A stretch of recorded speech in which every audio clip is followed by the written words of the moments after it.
What's going on, everybody? Nicholas Natt, and you are tuned in to the Natt Fitness Method. Crazy mother.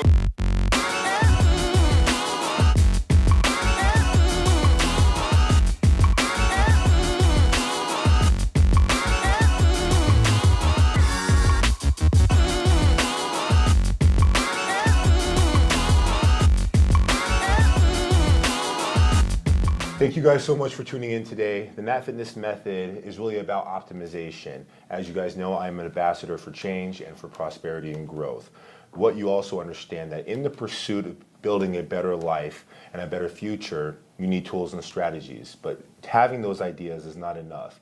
So it is my job with the Natt Fitness Method and company to be able to bring out the actual strategies, tit for tat, how to overcome adversity and get yourself on the greener grass to point B.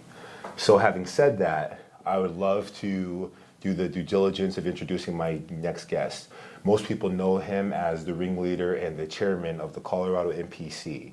Not only has he started his entrepreneurial journey, which most people don't know, at the early age of 20 while he's still an undergrad at CSU, but he also has been able to open not one, two, but three gyms across the Denver and Colorado area. But in addition to that, he had the privilege of actually being an actor and being the love of his life. He's a father to two girls. He's an amazing mentor and role model, and I would love to bring him to light, my good friend and Colorado chairman of the NPC, Jeff Taylor. Jeff.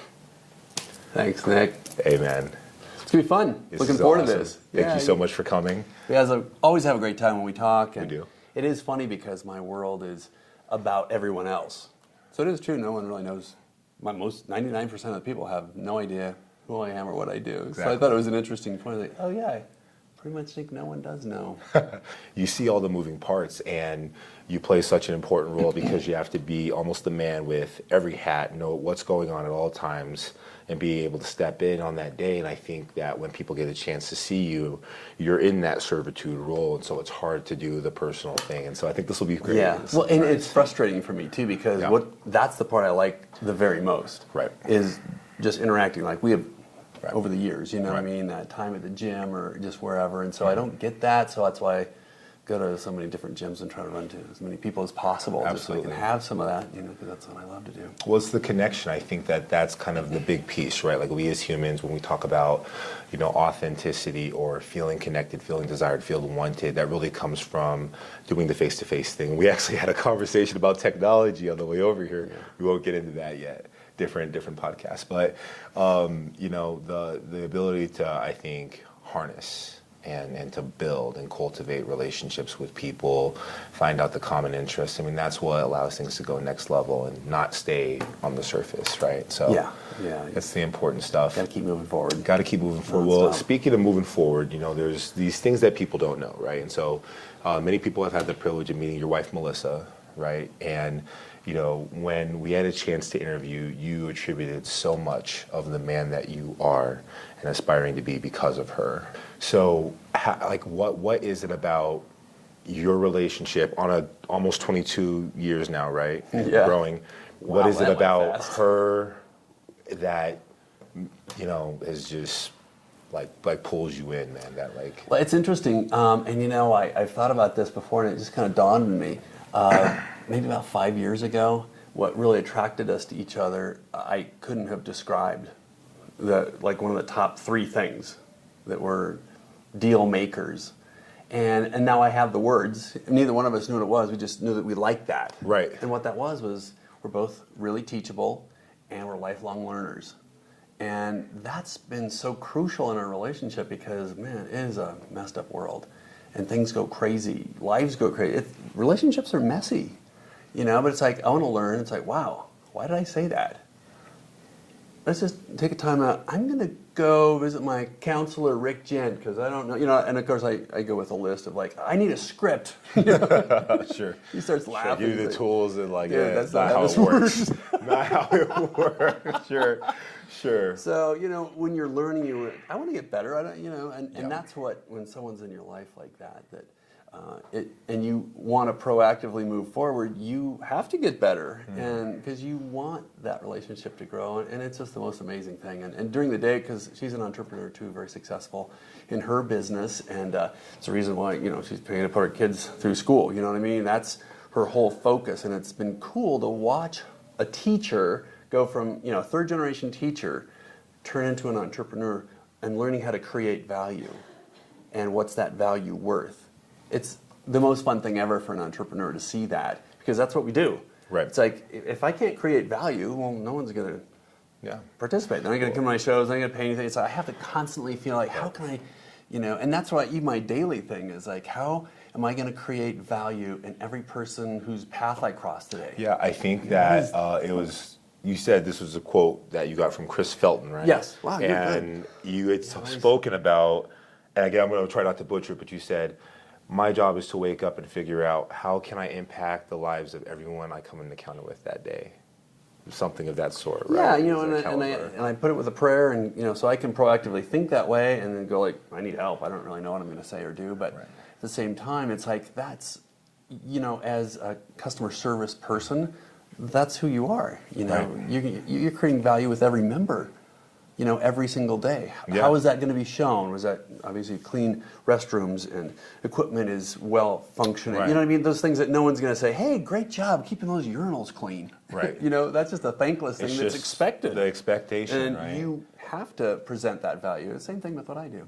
You guys clearly have grown, right, and manifested and curated this relationship on the platform that we're both going to learn so that we can be better. And I think that takes an enormous amount of humility, because, part of the human condition is having that wall and like, I'm not wrong, they're wrong. And if I'm wrong, they're wrong first. And if I have to apologize, they should apologize first. Yeah. And to be able to have that inner self-awareness, like I said, I think that speaks volumes. Yeah, well, it is interesting. Earlier we had some great mentors too at our church that were married like 15 years. And they'd done so many things wrong. They were like, here's the things, don't do this. Right. That was helpful, but I just remember a lot of those things, and some of these trite sayings actually have great meaning, like, you can't put the toothpaste back in the tube, meaning when you say stuff that you're going to regret later, just put a watch on your tongue. Yeah. And, some of those little tips are really helpful in relationships, not just in your marriage, but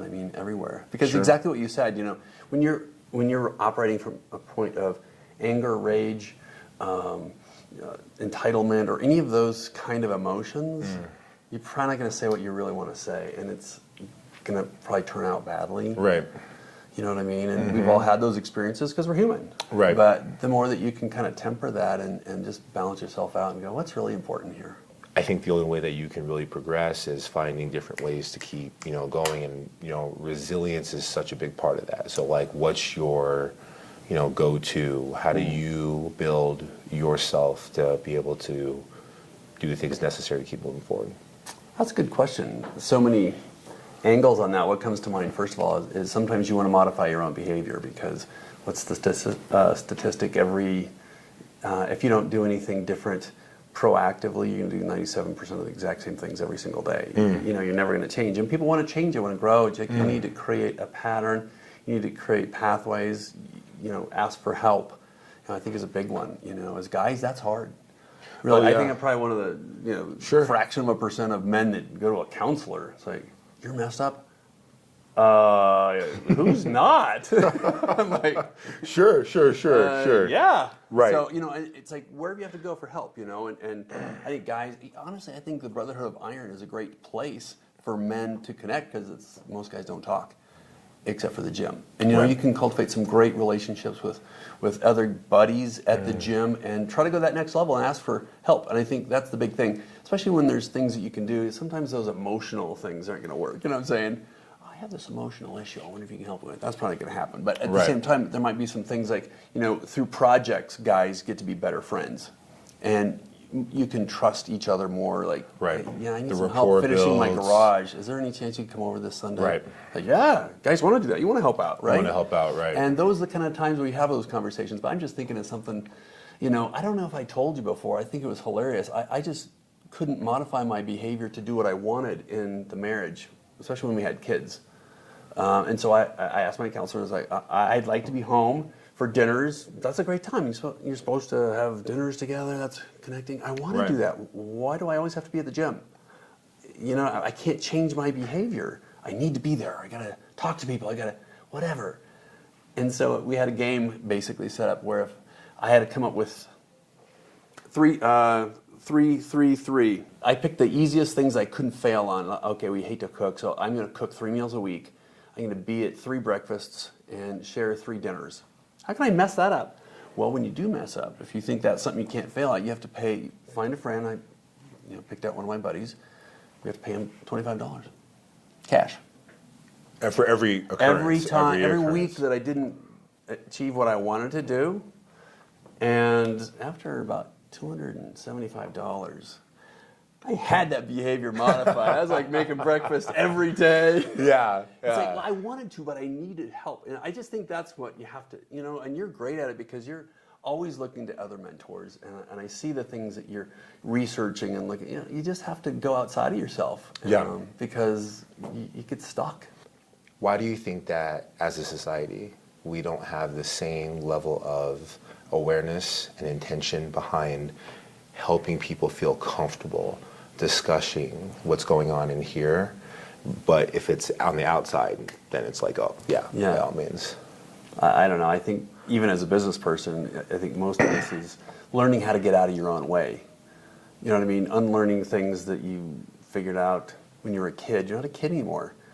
This is what adults do. You know what I'm saying? A lot of that stuff is just things that you've never had direction. A lot of our dads, they weren't, like just, you're good. Yeah. You made it to 18, good job. And so, right. And I think there's, different people in your life can put that in, but I think that reality is, there's so much of it is just getting out of your own way and not being, whether it's approval addiction or whatever it is, Right. So that you can learn and grow and get out of your bubble, because that's what usually happens. I mean, you get stuck in business, you get stuck in relationships, you get stuck in friendships. I mean, sometimes you just need to do something different. Right. Try a way to, do something new together in a relationship, or do, how do you help people break out of that comfort zone, right? Because like it's, default encoded in our genome to try to seek things that we like and removal things, and it's like doing the different thing. I think the older you get, in my opinion, I think it gets harder. So how do you help somebody who's just like, no, I stick to the basics? I know. Well, and as guys too, right? I mean, especially in relationships, right. It seems like the whole goal is to get to homeostasis. Right. Well, that's not how life actually works. No, it's constantly moving. Cyclical. If you're not being proactive, then you be reactive or getting washed away by the tide. You need to be proactive so that you're moving forward. And you need to chart a course, and whether it's financially, in fitness, in business. Did you start out? You probably started out with a business plan when you started. I don't think I did. I just jumped into the deep end. Let's do this. You know what I mean? Yeah. No, sure. There's fun. a lot of impulsivity behind that. You know what I mean? And I think, where I became a strickler is I would always make a plan, right? And it was like for the longest time, as a kid, I was just like, okay, we're going to learn to shoot today. And I was like, great, pick up the gun and fire, right? And it wasn't like, no, dude, you have to aim and you have to pick to go, and there's safety precautions, right? Well, I think because I was hammered so hard, and I do mean hammered, I really got attention to detail and started making plans. I think on the compensation, I became sentimental about how things have to move, right? So that became an issue in business because it was like, okay, we're going to put the first Lego block and then the second Lego block, and this makes sense, and we can measure that. And then first thing in business, you're going to find out there's a quote, and it has to deal with, it's by Martin Luther King, and it says that, the ultimate measure of a man is not in moments of comfort and convenience, but where he stands at times of challenge and controversy. So to me, it's always like the true test of the nature, the character of what you represent is going to be found out when you're in trouble, right? So it was funny because I failed, and I do mean failed as in I went beneath my standard knowing better. The first issue we had, trying to open this business, because it was a big letdown. Like 3 months, as in you're not going to be open. We're delayed 3 months, kind of open. And it was outside of our control, but we had made a plan, and then the plan wasn't going to course. And so it was tough because it's just like, hey, that was an opportunity for growth. I just missed it the first time. Yeah. Absolutely. Yeah. And to your point, really, to answer your question, you answered it in part with that Martin Luther King Jr. quote. Right. And that is, you do that to yourself. Put yourself into an uncomfortable position. I created a new goal today with one of my other mentors. And it was like, well, that's uncomfortable. Yeah. That's not really where I thought I could do that out here, not this close, not this soon. Right. Could I do those things, put them all together, make that all happen? You know what I mean? Mm-hmm. But I'm going to have to be pretty out of my comfort zone to do that. Do you think that people can change over their lifetime and find entrepreneurship in their blood? Do you think that it's, something that you have and and more experiences you have it, more it just really points you in that direction? So you're saying it's almost like some sort of like a genetic predisposition, you think? Yeah. Do you think that people are naturally more geared towards entrepreneurship, or do you think that people can learn the skill of entrepreneurship and become entrepreneurs? Because I think I've probably vacillated and gone from one to the other. I think I've said that it's just something that's in you. There's a certain kind of a person that's a certain kind of entrepreneur that is willing to risk everything to find the golden egg or create the golden egg or whatever it is. But on the other hand, I think it's also learned. I think you do have that. I mean, I think I'm definitely a personality type, but I'm also a great employee. I do all the right things. I just do better when I'm self-paced and I can create my own. Maybe that's the ADD thing. I don't know. But bottom line, I think people do learn that. And you can change. And I think it comes with understanding value and how you can create something that's going to help people or help some aspect of your industry, service, or business or product that can expedite and facilitate and make things even more efficient. Those are, even engineers that think maybe, concrete sequentially, I think can also have an entrepreneurial worldview. What would you say are like essential 4, 3, 5 points in your experience that people should have going into entrepreneurial space, regardless of whatever they're going to do? I think the most critical things are being honest with yourself. One, what are your goals? What's your why? And what are your limitations? Worst case scenario type stuff. I'd say the top 3. So, I know Rich Dad Poor Dad is a great book and really motivational. Kiyosaki's book. Yeah, it's incredible. But then there's pieces of it that go like, dude, really? Have you ever had your own business? Pay yourself first. Well, I'll tell you what, when you can't pay your lights, your utilities, or, your employees, you pay them first. And you figure out how you're going to get whatever you do, do something on the side, drive Uber or whatever, so that you can keep your business going. That's what most small business people do. True, I understand, 9 out of 10 fail in the first year. And in the first 5 years, there's even more failures. Right. And even now, I think 75%, the latest statistic, and this is one of like understanding where you're going, 75% of small businesses are breaking even or losing money. And that's a pretty hard statistic to understand. Now, I'm sure what that means too, for some small business, the owner gets some kind of a salary, but you're not making money, you're not profitable. Right. You know what I'm saying? So I think that you have to understand what you're stepping into. And I feel bad that some of the people who have consulted with me about gyms never opened a gym. But I feel good because it's kind of like, well, at least you understand. Yeah. Because it's not exactly what you think. It's... Yeah, you get to hang out and just work out all day, man. Let's go do some weights. I know you have to... What was that you said, Jeff? Checkbook, chest dude, in the morning, shoulders, cardio, chest cardio, and then chest, delts, right? Yeah. 7 days a week, man. Bam.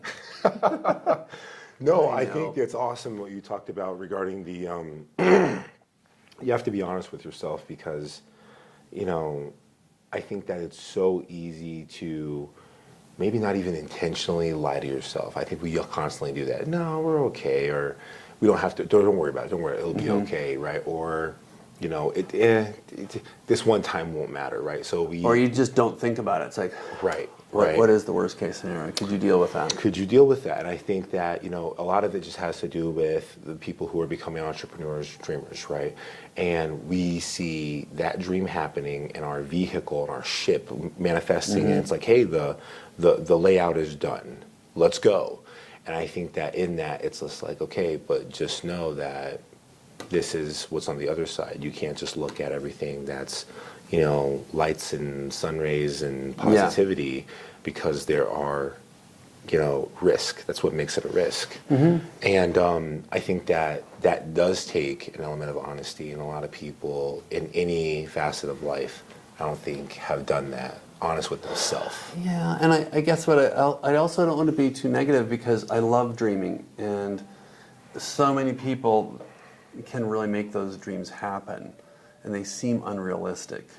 But that's exactly what makes them make it happen for a lot of people, and sometimes that's just the driven entrepreneurial thinking, and you will just get there at all costs. Well, sometimes there's costs you didn't think about that are your family, Sure, time with your kids or whatever. Well, that's probably going to be a cost, because every choice is a cost of some sort. So you have to kind of factor those in, being realistic, but at the same time, I hate to be a dream killer, because I'm not. It's so important to dream, because where were you 10 years ago?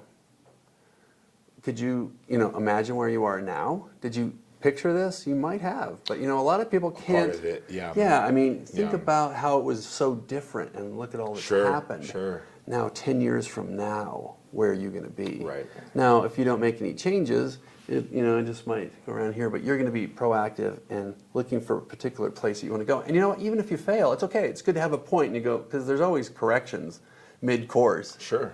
Hey, a storm came up.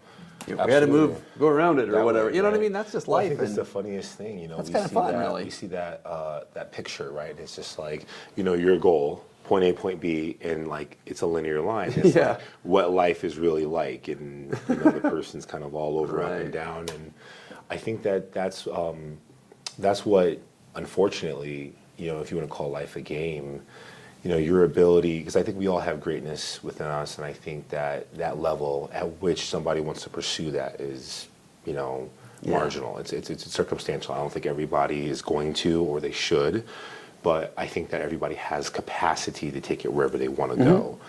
Yeah, and maybe within their Yes. understanding of risk. Like I've, gambled the farm. You know what I mean? Maybe I'm a gambler. I don't recommend that. Right. Especially if you have a family, it's hard. But what if you do it, on the side as a part-time venture, and you decided you could lose this amount of money, and you're going to dedicate this much money that you've saved for 5 years to try to build your dream? I think that's awesome. Let your dream grow until, hey, I think I'm going to quit my day job. This is great. Right. Well, I think Jesse Itzler, who's a big mentor, you obviously follow Jesse. He talked about when he met Sarah, and even as successful as they were individually before coming together and becoming a power couple when they started their family, he was like, there are certain things that I could do, I can afford to do, but I won't take those risks because I have a family. And it's change, right? It's intentional change. It's not that it's right or bad. It's just that, hey, there's a different, variable in the equation. And now, we're doing something different role, different place. What are your thoughts about mentorship?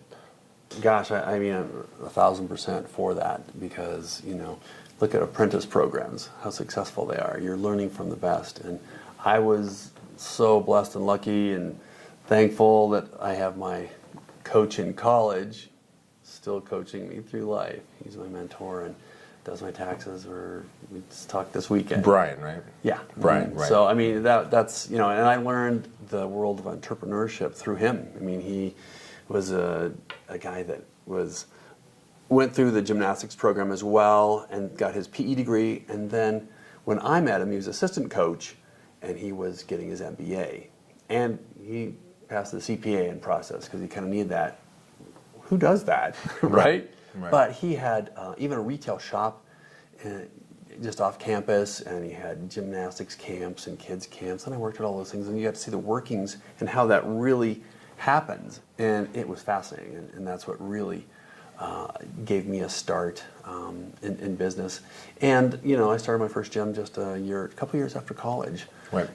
Able to save up enough money to start trying to do something in that direction with a few other people. And so that was really, really fun. But he's been a consistent mentor my whole life. And when someone can look at your finances, your dirtiest laundry ever, and speak encouragement like a coach, man, I just am so grateful. Like, wow, this is something you just don't get usually in life. And so anytime you can opt for that, you just need it, because, I think guys, we're pretty much specialists at beating ourselves up, right? Sure. Right. Shaming yourself. I'm not to my goal yet. I didn't do it just yet. Sure. Not where I wanted to be. The extension of yourself, yeah. Easy True. to do that, right? So, yeah, no, I 100% agree, yeah. Awesome. Well, listen, I want to ask my last question, but before I do that, how can anybody who does not yet know how to connect with you, find you, connect with you on the online space? Yeah, what's the easiest way, actually? I think, certainly through Instagram, The Muscle Quest. You can message me through there, or my Jeff Taylor. I know there's a million Jeff Taylors out there. But maybe you can go to our Colorado NPC group page. It's a closed group. You get asked to be a part of that if you have interest in the NPC IFBB here in Colorado on Facebook. Right. And then Facebook message me through there. That's super easy. So, or just call you. I'll put you in touch. I won't give them your cell number. How about that? Great. No, I think that guys, definitely feel free to check out Jeff Taylor at musclequest.com.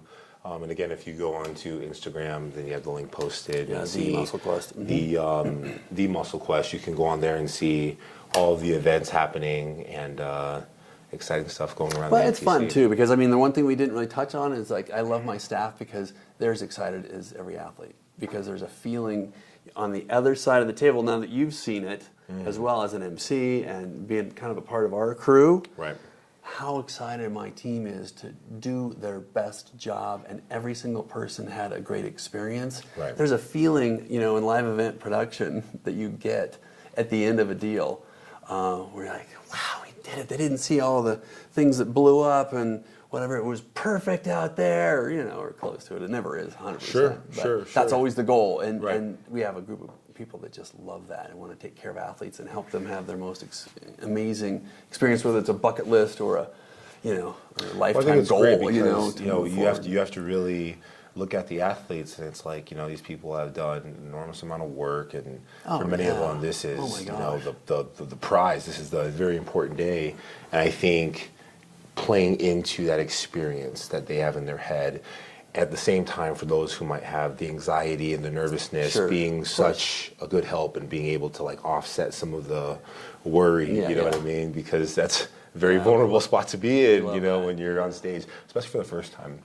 Oh man, I had a 30-minute conversation with the first timer on the phone this morning. I said, we need to talk live because you have so many questions, and and it really helped her. There's a lot of people, first timers, it's a lot of moving parts. Yeah. And if they're with you, you can help them. If they're out in the country somewhere where they don't have any help, wow. It's hard. It's tricky. Yeah, well, you're trying to figure it out, and you only know what you know, right? So it becomes an issue. All right, so my last piece has to do with the impact. You've already impacted so many lives of people in your staff, the people who've come through the NPC, who are no longer affiliated with the sport, ones of us who still are, and obviously the many, many more to come. Yeah. What is your vision for yourself and for the NPC Colorado community in the years to come? Well, that's a good question. It's constantly being revised, because I never sit still, and just about the time you're successful, it's like, wow, now it's time to step on the gas. Mm-hmm. I mean, I'm not that guy that goes finally here. It's like, I'm not paranoid, but it's like, that's just the nature of business. It's constantly a moving, changing, growing. It's like, I need to figure out what people are liking. It's like, are they going to keep liking this or that, or you know what I mean? So it's a constant exploration, and and checking myself. And it's like, what's the best way I could do the best things for all of these people? And it's really exciting and challenging. I want to be better, just like you're better for every show. I want every one of my events to be better, just as much as you've improved. Do you know what I mean? On all the different levels that I possibly can. So I'm constantly trying to think of new things, and obviously there's only a limited number of things I suppose you can do, but constantly going that direction and making those changes. And so do I think that, when the question is, where am I going? How am I growing? What am I going to be doing? It's constantly based on what athletes want, or what, based on this criteria within this sphere of the NPC that's, got all these different ways of getting better and moving forward, whether you want to be, it's a one-time only bucket list deal, or you want to be a pro athlete and compete at our pro show next June 1st, and you're in the Mile High Pro, you know what I mean? Mm-hmm. I want to help everybody get to that goal. And so when I have a bigger picture, when I see people that haven't been on a show for 10 years, am I disappointed and sad? Oh no, I failed. No, because I look at them and go like, oh my gosh, you are eating clean. You don't look like you missed a workout. And they're like, nope. And I realize, man, mission accomplished.